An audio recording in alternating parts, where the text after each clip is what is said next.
Hello there, I'm Hannah Wise with the latest news headlines from CNN Money Switzerland on Monday, the 22nd of June. The Director General of the World Health Organization has criticized the lack of global leadership and unity in the fight against coronavirus, calling it a threat greater than the virus itself. It comes as 183,000 new cases have been recorded globally, according to WHO figures, with a further 18 cases recorded in Switzerland on Sunday. Swiss people will vote whether to limit the free movement of people with the EU on September the 27th. The popular initiative had been scheduled to go ahead in May, but had to be postponed due to the coronavirus.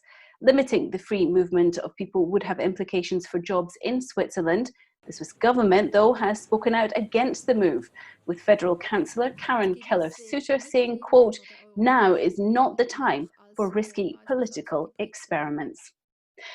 Foreign direct investment in Switzerland and in Europe is to dramatically decrease this year. That's according to EY. The accountancy firm estimates a decline of between 35 and 50%, depending on the country and sector, which it says will in turn result in more competition between countries.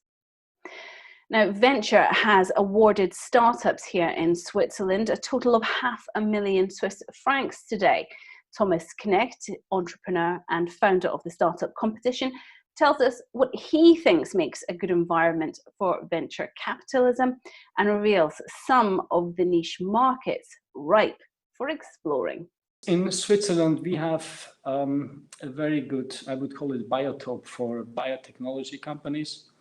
That's why we used to have quite a few biotech companies. I would also say the same thing is true for medtech, to some extent now for big data. In theory, we would also have a very good environment for fintech, but so far I don't think we have seen enough fintech startups, and I think given the environment here, I would encourage people who have ideas in this field to come up and try them out. Why do you think that there are less ideas in the fintech area? That's a good question. Maybe we are too spoiled because we have a very good banking infrastructure, so the need to improve it is much less than, let's say, in Africa, where you have to use mobile techniques and so on and so forth. So sometimes, a lack of infrastructure also accelerates new ideas. Maybe that's the case in fintech.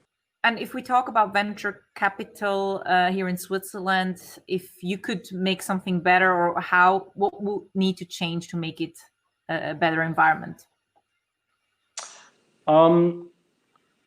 I think the capital allocation has improved over time. I think there is now much more venture capital available than years before. Still, I think if we compare, for instance, Israel, there's still a gap to be filled. The country is about the same size, more or less, but they have much more venture capital, early stage, but also later stage. And again, here, I think we could do better. I mentioned pension funds. I think it would be a good idea that they invest some of their money, because normally this is very long-term money, so they could afford to invest in startups. That is one thing I would think could help the situation. A second one is taxes. Switzerland has always profited from lower taxes than other countries. We have attracted major companies that started here, BBC, Nestle, other companies, they're startups in Switzerland. We have still a bit of an advantage, but it's smaller, and that also will have repercussions on industry in general, but also the startup situation. And there we had particular problems with taxing the shares of young entrepreneurs. In some countries that has improved, but not everywhere. A third one would be, I would call it the acceptance in society. I used to say, look, if you are a sports star, maybe a film star in Switzerland, you are top of the media, but also top of the society. If you are a successful entrepreneur, much less so. And we would have to state that successful entrepreneurs do make a good contribution to the welfare in Switzerland. So I think more respect, more acceptance of what they do would help the situation in general, not just on a personal basis, but it would incentivize people to take that route to become an entrepreneur and also to take risks.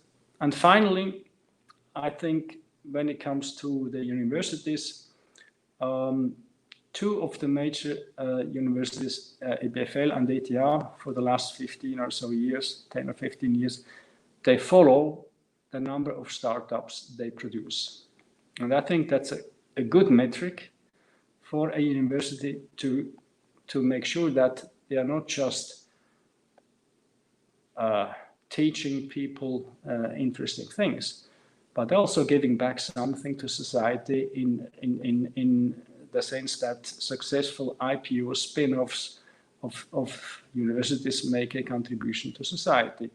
And I think it's good that we have some schools, universities in Switzerland doing this, but probably others are not yet at this level. And I think that will be a welcome additional improvement of our ecosystem for startups.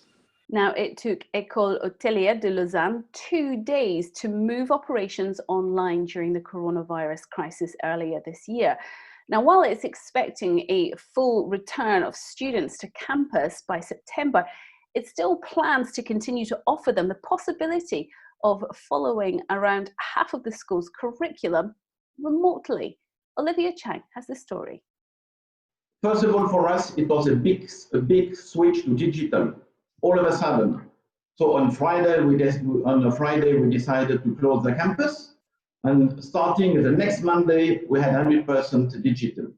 So it's for us, it was like jumping in a new paradigm in 2 days. Added to that, for students, it was a new way to communicate with faculty members, new ways to be focused, because if you are in a classroom, you have your classmates with you, but if you are online with your professor, it's fully different. You have to have a lot of discipline, you have to ask the most important questions, all things like that. So the priority, it was a change of priority, the way people teach and the way students were educated. So that part of the COVID was for us, is still for us, very positive. What is going to be the long-term changes from the pandemic? How many of your courses do you plan to still keep online permanently? Well, I think it should be around 50%, because our students, they do have internship. They have group work, they have to travel, they have to do internship in different continents. But now I think it's about 50%, because we are in hospitality. And hospitality is all about people. So I think it could be very difficult to have 100% online. But we look at that. We switch from one day to another, from 0%, quite 0% online to 100% online in 2 days.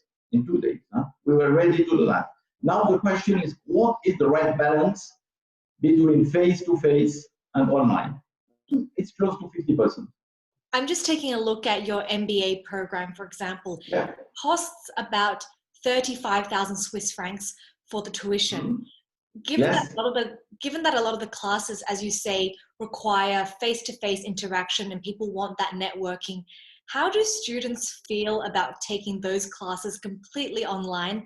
And have some students actually asked for partial refunds? Well, it's an experience to start now. We have to discuss that with the students, the way we will set the online, the face-to-face, the way we will teach. But the master in hospitality is something which is different from the bachelor program at EHL. you have to experience, you have to travel with different, you have to work with different people, you have to experience something in Asia, you have to experience something in the US. So that part of the master will still be the same. Hong Kong, US, and Switzerland. Now we will have to adapt. I think for the master, I would say that's more flexibility. Maybe you can do a module whenever you want, instead of having a module all together, something like that. But more or less, I would say for the master, it's about 20, 25, 30% online, I suppose. So now we have to set that new system. But the hospitality sector has been hit hard. We've seen all these institutions closing down. How can the students find their way into this sector when a lot of them are just starting to recover? You have to be aligned with your values and what you do. Indeed, the COVID crisis for the hospitality domain is terrible. And some big players will disappear. But new ones will come with a different approach, with different values. And our students, they will be involved in that. What is the world of hospitality for tomorrow? And they will design that starting now. Has the pandemic changed your future enrollment numbers? What do those figures look like already for the next intake? It's always the same in a university. During crisis, you have more students, because people they take this opportunity to increase their skills. So we have more students waiting at the door now than 4 months ago. And this is despite the fact that the hospitality sector still needs to get back on its feet. You know, it's just a question of time. The hospitality sector has to rethink, to reinvent, to set maybe new rules, and it will come back. It will come back. People, they love to travel. Business is going to restart. And as I said before, we are just in front of the new land, and all these students now, they have to design that. What is the hospitality of tomorrow with these new rules? You're planning to open up a new campus in Singapore as of next year. Does the pandemic change any of those plans? And will you consider potentially another outpost?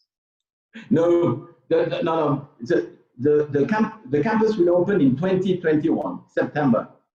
So till today, it's still planned. But what we will do is to set inside the furniture in a different way.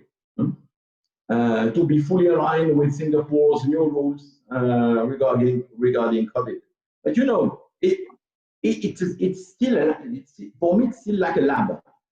We have new rules, and we have to adapt to these new rules in a very old campus with small rooms, small corridors, and it's a challenge. It's a challenge to do that, because in the hospitality domain around the world, there is a lot of hotels with small corridors, small rooms. How do you deal with that? And we will be, as a university, we will have to face something like that, and definitely we'll find an issue. The more challenge we have in that domain, the more interesting is it. Now, with the worst of the pandemic seemingly behind it, one of France's hallmark activities is resuming: fine dining.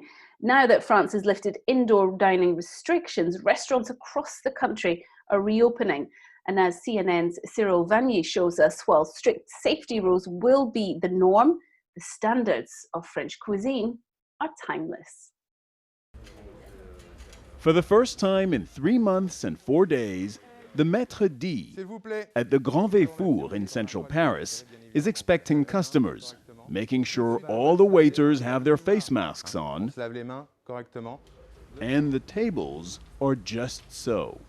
This 2 Michelin star gem in the heart of the French capital, like all Paris restaurants, is scrambling to reopen after the French president declared the first phase of the coronavirus crisis over.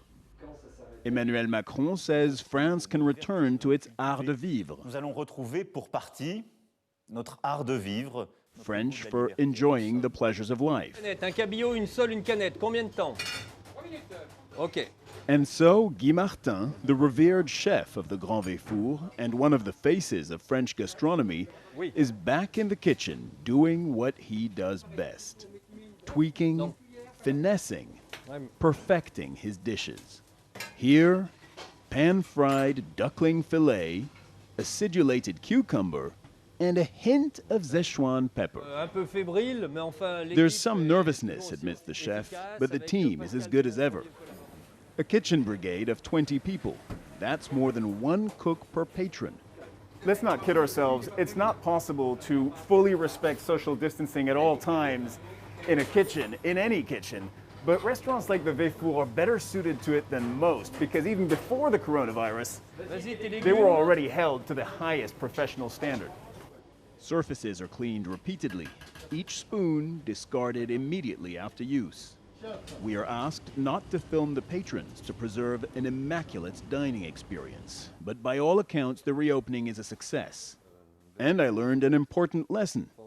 Never ask a Michelin chef if he's happy with his food. For the team, you say, okay, yes, but in my head, I said, Guy, can you do better?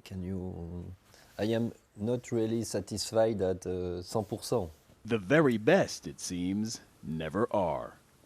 Cyril Vanier, CNN, Paris. That's you all up to date this Monday. Just remember you can follow us on LinkedIn, Twitter, Facebook, and Instagram, and all our stories are always available online. Just check us out at cnnmoney.ch. Bye-bye.